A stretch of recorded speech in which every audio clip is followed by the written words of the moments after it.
Welcome back to Generals and Napoleon, episode 85 King Jerome Bonaparte of Westphalia, Napoleon's youngest brother.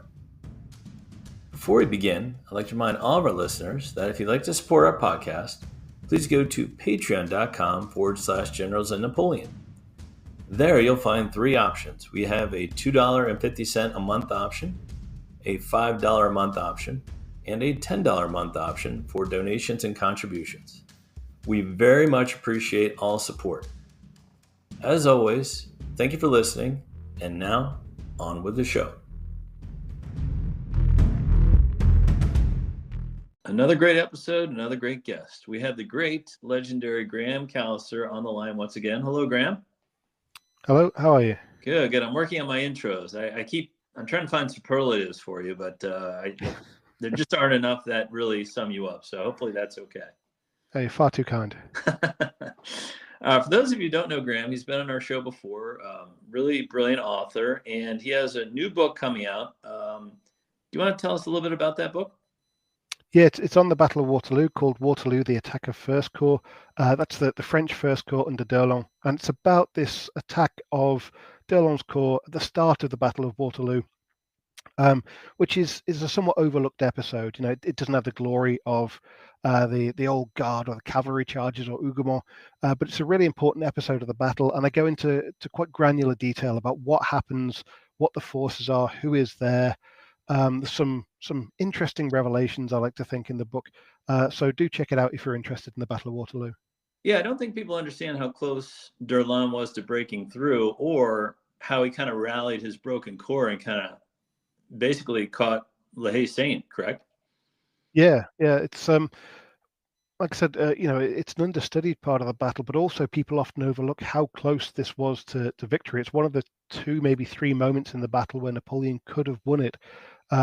There is a moment where there are no more reserves for the Allies beyond the cavalry, and had the French broken through there, Wellington's line would have been pretty much compromised. So it is a really important moment in the battle, and as you say, d'Erlon actually does well to rally his broken corps and come again later in the fight. Mm-hmm. And Marshal Ney, he did okay. So I just like to throw that in there wherever I can. Yeah. There's not much disgrace on Marshal Ney on this one. All right. Now, the guy we're speaking to today, Jerome Bonaparte, I would say it was the anti-Marshal Ney, who did not really cover himself in glory very often. Yeah, I think that's fair to say. So for those of my listeners who don't know, Jerome was the youngest member of the Bonaparte family. He was born in Corsica in 1784, November. But his upbringing is a lot different than Napoleon's and Joseph's, correct? Yeah, he doesn't have the same kind of going off to France to school. He doesn't have the same penury. Now, the first 10 years of his life, the family isn't particularly well off. It's tumultuous times. His father dies when he's very young. He's only about a year of age. Joseph takes over the running of the family. So the first 10 years of his life are pretty tumultuous. But then from the age of 10, he's pretty much the spoilt younger brother of greater men. His teen years are spent in relative luxury, with the added excitement of holidays in Italy with his brother's army. He was far enough from any danger, but near enough to the excitement to get a taste for things. Napoleon and later Josephine both spoil him absolutely rotten. There's a great story just after Napoleon becomes first consul. Jerome starts to go off on really whimsical shopping sprees in Paris and orders that the bill be sent to the Tuileries because his brother will pay it. So it's clearly some kind of teenage power trip, and Napoleon's always very indulgent and pays these bills. So Jerome grows up as a spoilt younger brother in a life of relative luxury and wealth, certainly during his teenage years. Yeah, it's interesting. It's almost like the first 10 years, it's almost like a rootless existence where they have almost no money. And it's almost like they hit the lottery ticket with Napoleon, and all of a sudden he has all this money to spend wherever he wants. Yeah, and from 1794, they're no longer really living hand to mouth. He's got cash, he's got houses, the servants, And I think Jerome gets somewhat spoilt by all of this.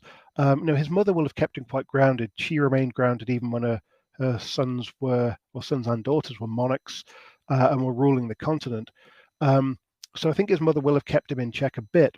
But Jerome comes across really as the spoiled rich brat. I've got to be honest, during his teenage years. Well, he does study a little bit in Paris, correct? Yeah, he does. Napoleon tries to ensure he gets an education. Joseph as well takes an interest. They do try to make sure that he can go somewhere in life, but it's hard being the younger brother of such famous men. I'm sure to focus on your studies. Yeah, that's a good point. And then in 1800, he embarks on a career in the French Navy, which I think is interesting that he didn't follow his older brother Napoleon and Louis's footsteps in the army. Yeah, I mean, he does actually take an honorary commission very briefly in the Chasseurs, the Cheval of the Consular Guard, but it's mostly this honorary position, and it fades away after Jerome Swaggering gets him embroiled in a duel. Unfortunately, it's a duel with a cousin of the future Marshal Davout as well, which doesn't help their relationship. And Jerome actually gets shot in this duel, but he's not particularly badly wounded. And I know Napoleon hated dueling, so that probably could have made him happy. Yeah, this is definitely Jerome being the really arrogant young teenager. He's only 16 years of age, and so Napoleon realizes that he needs to give Jerome a task. And so, Napoleon decides on the Navy, and I suspect this is because he'd already earmarked Louis to be his follower in the army. Louis is kind of the mini-me for Napoleon there. And he still at this stage has faith that Louis is going to come good. So he gives Jerome a naval career as a way of letting him carve out his own niche, perhaps. And he also has an eye on Jerome developing eventually into being the High Admiral of France, the leader of France's fleets. So it is slightly unusual, but it is typical of Napoleon to try to position family members in every high position in France. And at this stage, Napoleon is, of course, also enough of a pragmatist to believe that they should at least have some passing familiarity with their role. So I think he's trying to give Jerome some kind of career. He's trying to give him a purpose with the promise of high reward in his own niche later to come. Well, how does he fare in the Navy? It seems his only memorable act was almost touching off a war with the British. Yeah, I don't see Jerome as a particularly good naval officer. He starts off mildly enthusiastic. His first year is pretty uneventful. He joins a squadron in the Mediterranean as a young officer aboard the flagship. He spends about 8 months cruising around. He sees one small action, nothing particularly spectacular. And Jerome seems to have applied himself well enough to studying his role. He's probably overindulged by the other officers. He's probably not given as many duties as he would have done as a normal midshipman. But he does seem to have applied himself a bit. But then he comes back to Paris, at the age of 17, and he's treated as a conquering hero despite having done pretty much nothing at all. And it seems to have gone to his head. And at this grand old age of 17, he thinks himself a veteran and an expert on naval affairs. He starts to lecture Napoleon and lecture Napoleon's ministers about what they should do with the Navy. And at the end of 1800, or end of 1801, sorry, Napoleon gets a bit bored of this and orders him sent to a squadron to be sent to the West Indies. He spends a couple of months there and then has himself sent back to France with dispatches, thinking that he'll get a promotion from this. Napoleon's not particularly impressed and tries to send him back to the West Indies. But Jerome dallies for about 6 months in France. So I think we can already see that he's not thinking seriously in terms of actual service as a naval officer. Right. He does eventually go back to the West Indies. He's given command of a small corvette, and he spends about a year cruising around the Mediterranean. Cruising around the Caribbean, visiting just about every island he can find, having a great jaunt. This is during the Peace of Amiens. Britain, France at peace, hoping that this will stretch for a few years. And so Jerome decides during this period of peace that he's going to start swaggering about and start shooting at some British ships in the Caribbean. Without Napoleon's permission. Yeah, without Napoleon's permission, without any permission from any local officers. And he fires on a British naval or a British merchant ship who then shout back to him and say, look, we're British and we're at peace. You shouldn't be firing at us. And he does then cease fire.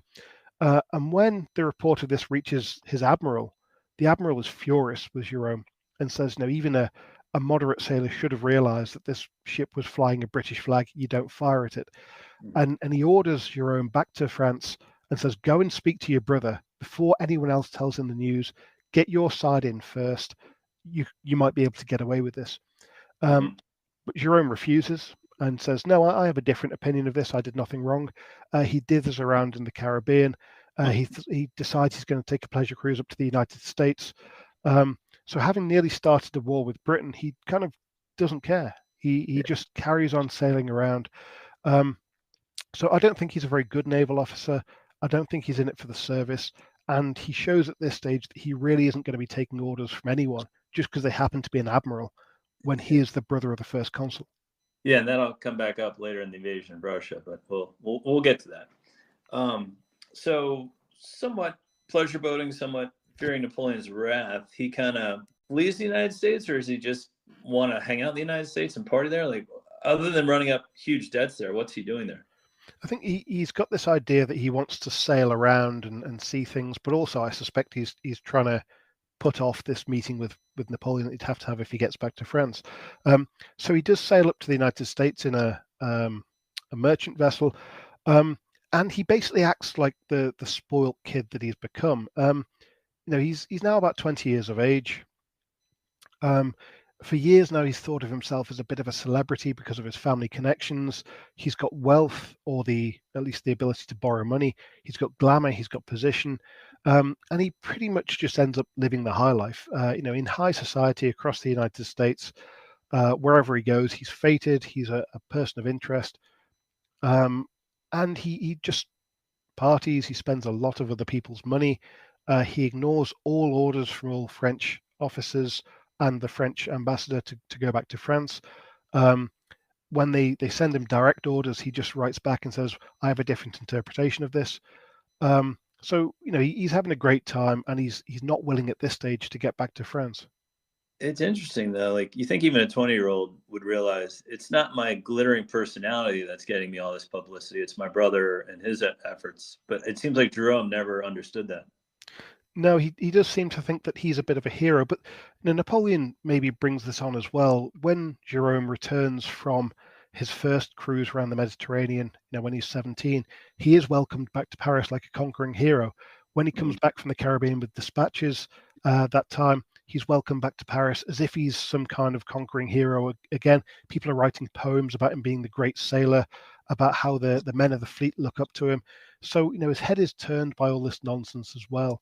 So, yeah, I mean, I think he should have been a bit more sensible, but I imagine in that position, it's very easy to start to believe your own hype. Yeah, and while he's in the United States, he marries Elizabeth Patterson.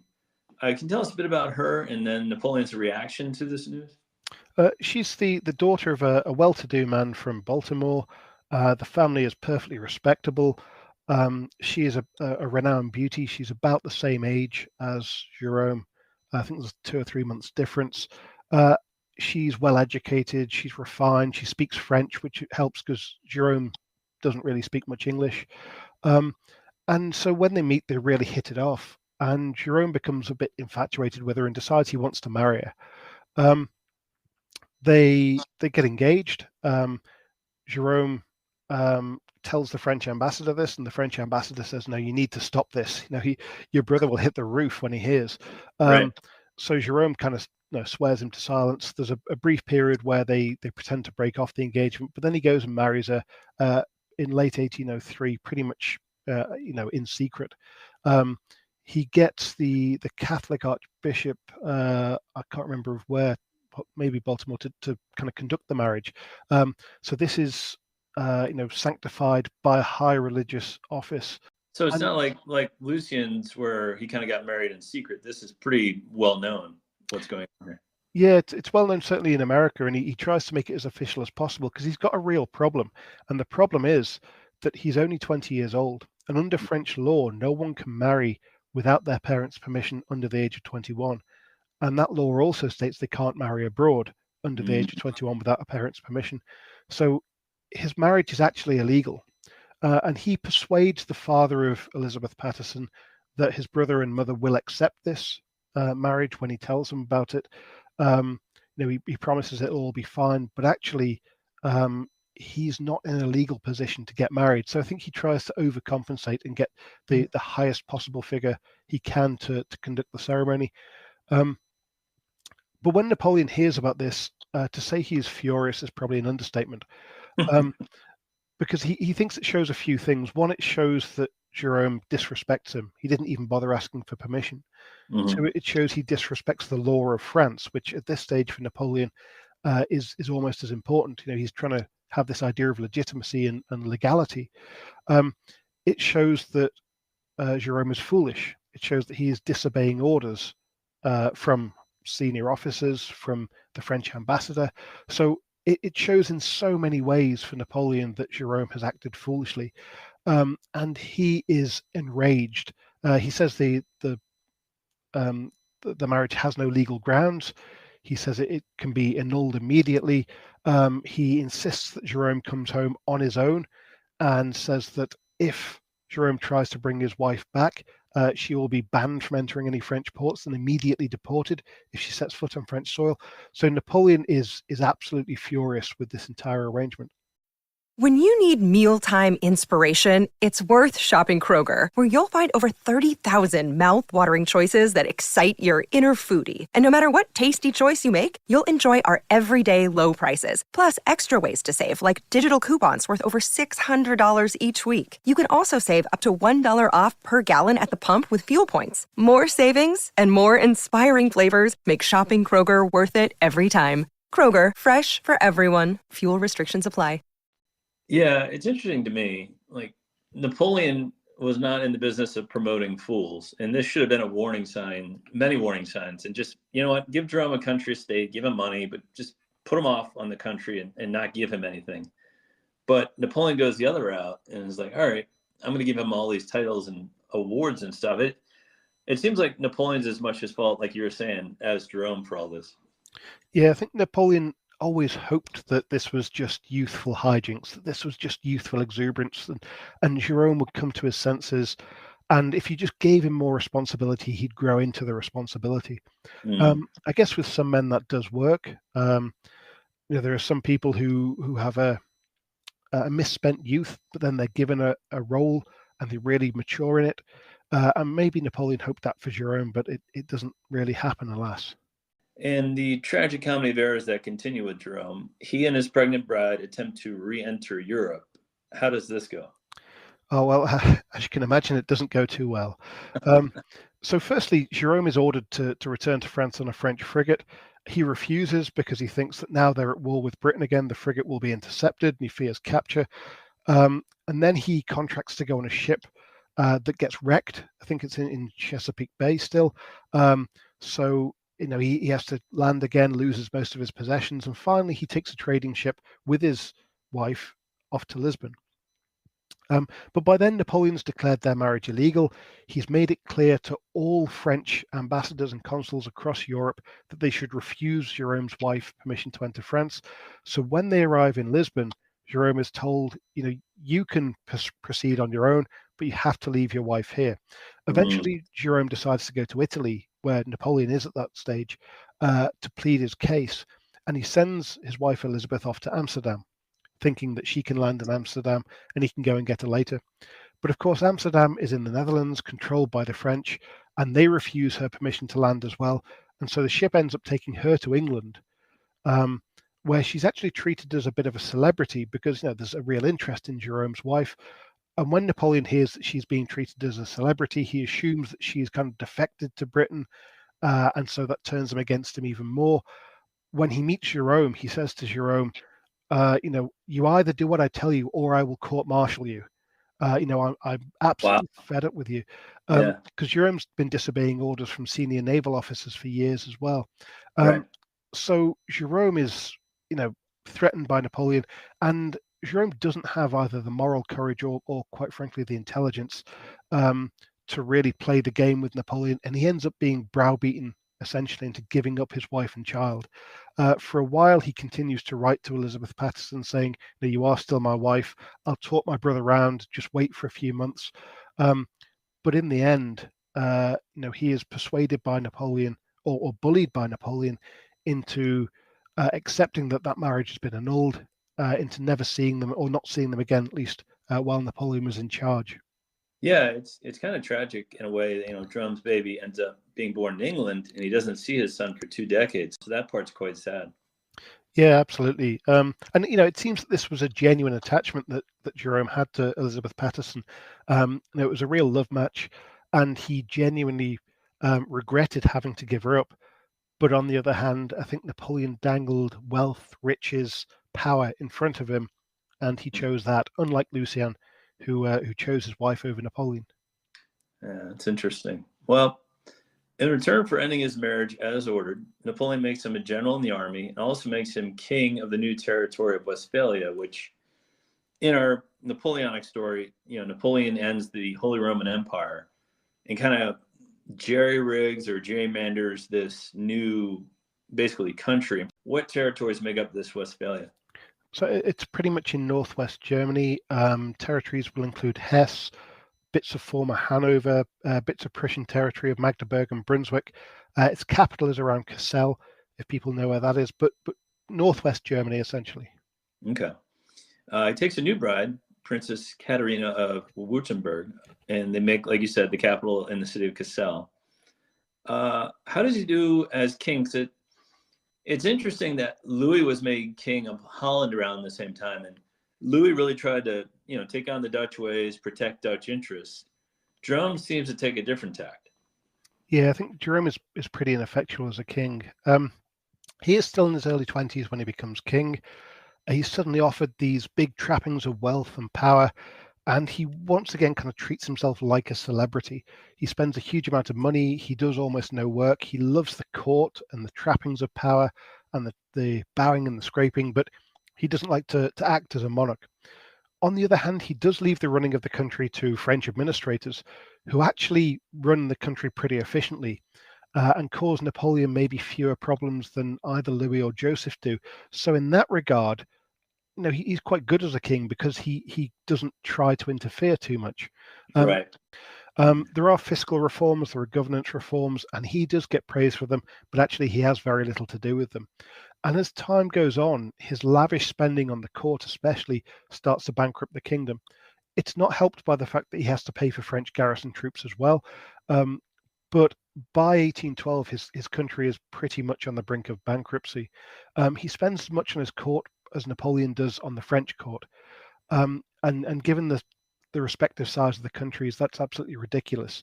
But there's also some evidence that Jerome assumed that, like with Joseph, he would be promoted to a richer and better country than Westphalia at some point. Joseph had been moved from Naples to Spain. Mm-hmm. So Jerome thinks that, well, he'll get moved from Westphalia maybe to Italy or maybe to somewhere else a little wealthier. So therefore, he doesn't seem overly concerned that he's bankrupting this country, Westphalia, where he doesn't plan to be for that long. Yeah, that's interesting. And there were, Portugal, I know Marshal Soult wanted to be king of that country. It's interesting how many opportunities and potential kingdoms there were for Napoleon's family. So I could see that. I could see him eyeing his eyes on a bigger prize. Yeah, there's Portugal on offer. Poland is going. Russia's about to be invaded. There might be bits of that to be added on. There's a lot. This is a continent of possibility under Napoleon, and I think Jerome has his eye on bigger prizes. Well, in 1812, Napoleon invades Russia and gives Jerome control of a corps in the Grand Armée. How does Jerome do in this role? In my view, he's appalling. I know there are some people that say he did quite well in 1806. He performed competently then. But as a military commander, it's just not his forte. He's not a general by either training or temperament. He doesn't seem to have the faintest understanding of the principles of Napoleonic warfare. Mm-hmm. And looking at Napoleon's correspondence with him during this campaign, Napoleon's of that opinion as well. Now, we can't take that always at face value because Napoleon berates everyone. But he clearly realizes that Jerome's out of his depth. Now, Jerome's actually given command of the whole right wing of the French army. It's 3 army corps, um, the Westphalians, the Saxons, and the Poles. But he leaves the day-to-day running of this command pretty much unsurprisingly to his chief of staff and to his generals. He doesn't really bother himself with the details. What he does do is insist on taking all the luxuries of his court with him. So he becomes very slow moving. He doesn't like slumming it. He doesn't want the hardship of campaigning. He wants to basically build a mini palace of tents on the Russian steppe. None of this is conducive to useful campaigning. He proves very touchy and he falls out with people. Unsurprisingly, he's very, very jealous of his own dignity. He doesn't like anyone questioning or insulting him. And when General Van Damme, who's his chief of staff, tries to get him to show a bit more energy and starts to question his orders, Jerome simply sacks him. And Van Damme is a good commander. He's I can see why people fall out with Van Damme. He has a certain personality, but he's a man that would have done well to run that corps on Jerome's behalf, and Jerome simply gets rid of him. He also falls out with Poniatowski, who's under his command, and naturally he falls out with Davout, who falls out with everyone anyway. But Jerome doesn't get on well with people. He doesn't lead his men particularly well, and he doesn't pay much attention. He is actually meant to be part of an encirclement of Bagration's army, and this utterly fails because he doesn't get his 3 army corps into position in time. In fairness to him, Napoleon's orders don't always arrive in good time. The roads are notoriously awful. Provisions are scarce, and a lot of this is down to poor planning on the part of Napoleon and his staff, and not just Jerome. But Jerome's lack of energy and drive really is fatal for this maneuver. To make things worse, Napoleon, realizing Jerome's failings, puts Davout in overall command of this maneuver, but doesn't bother to tell Jerome. And so Jerome starts to refuse to obey Davout's orders. And then when he finally realizes he's been superseded, he simply storms off home in a fit of pique, taking his guards with him, leaving his corps to fend for themselves. And this is pretty tactless from Napoleon, especially as Jerome and Davout heartily disliked each other. But it also does show Jerome's pettiness and his constant belief that his dignity is being attacked. Yeah, and then the ranking of Napoleon's court, it was Napoleon and his wife, then the princes like Jerome, and then the marshals. So for him to be put under Marshal Davout was probably quite insulting. Yeah, and especially as he is a king as well. He's a French prince, but he sees himself as king of Westphalia. Like Murat is a king, and Murat is not put under anyone's orders. Jerome thinks the same should apply to him. Yeah. And yeah, it is tactless from Napoleon, but on the other hand, he should never have appointed Jerome as a commander anyway. I agree. Well, Jerome does go back to his kingdom, but he loses it pretty soon in 1813 as the Allies overrun Westphalia. He flees to Paris and stays there until Napoleon's abdication in 1814. But this isn't the last time we see the Bonaparte brothers on the battlefield, is it? Indeed not. Jerome actually does take the field briefly in 1813, but it doesn't amount to much. And he has relatively little role in Napoleon's first fall. But perhaps surprisingly, he does rally to Napoleon again in 1815, and he actually offers to serve in whatever capacity Napoleon might find useful. So Napoleon appoints him to command a division. And I find this quite interesting in 1815 because Jerome, this man who is very touchy, only 3 years before had fallen out with everyone over them not respecting him enough. He now agrees to command an ordinary infantry division under the command of General Ray as a relatively junior general in the Armée du Nord. Even with corps commanders in short supply, he's not considered for one of those posts, but he still serves. So maybe now, he's just over 30 years old. He's maybe a bit more mature. Maybe he's seeing this as a route to a second career. But nonetheless, he serves in the subordinate capacity, which I think shows a degree of loyalty to his brother at this stage.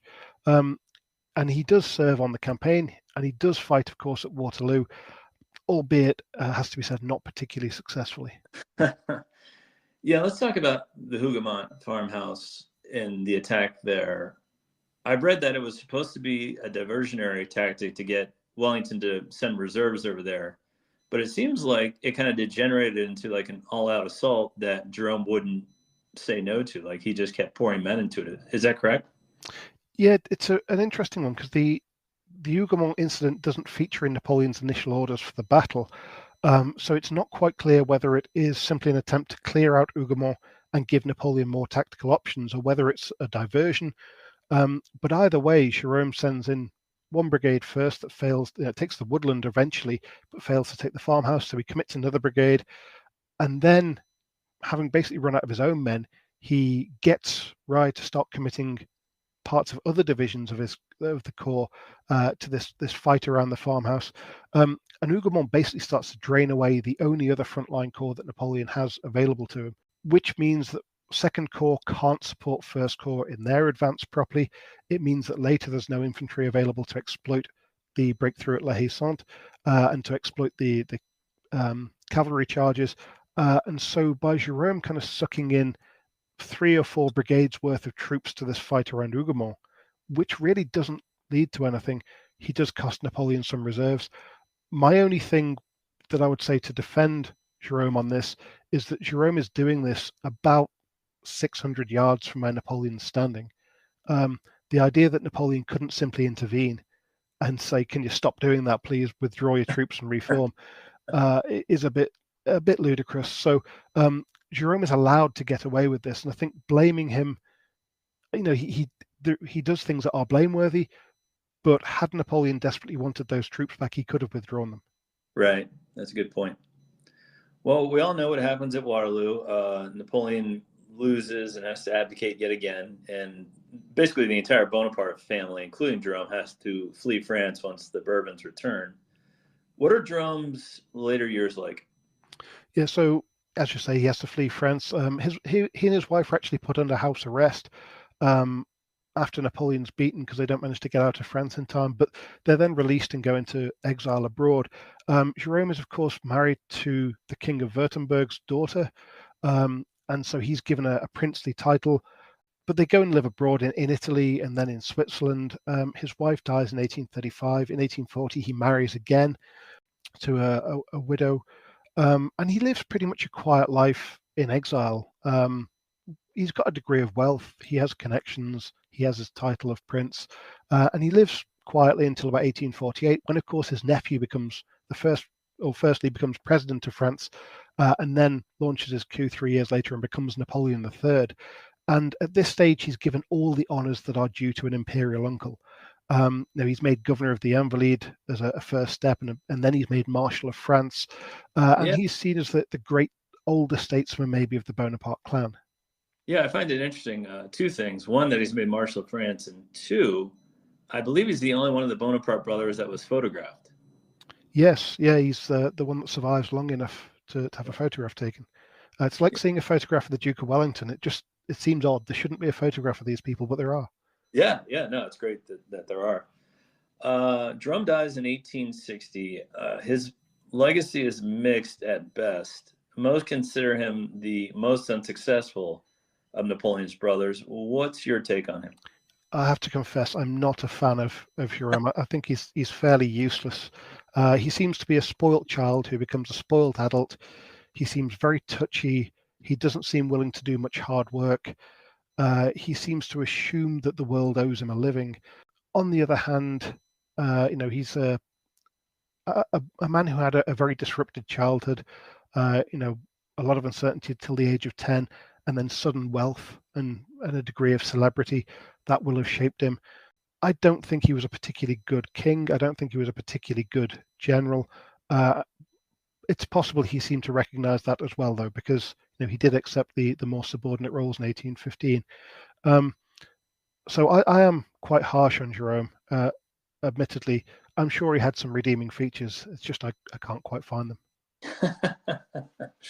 Yeah, well, that's a good take. That's pretty much what I had as well. So I appreciate the biography on Jerome. And again, if you'd like to learn more about Graham, his books are on Amazon, and he has a new Waterloo book coming out summer 2024. So please check that out. And Graham, we thank you as always. Thanks very much for having me.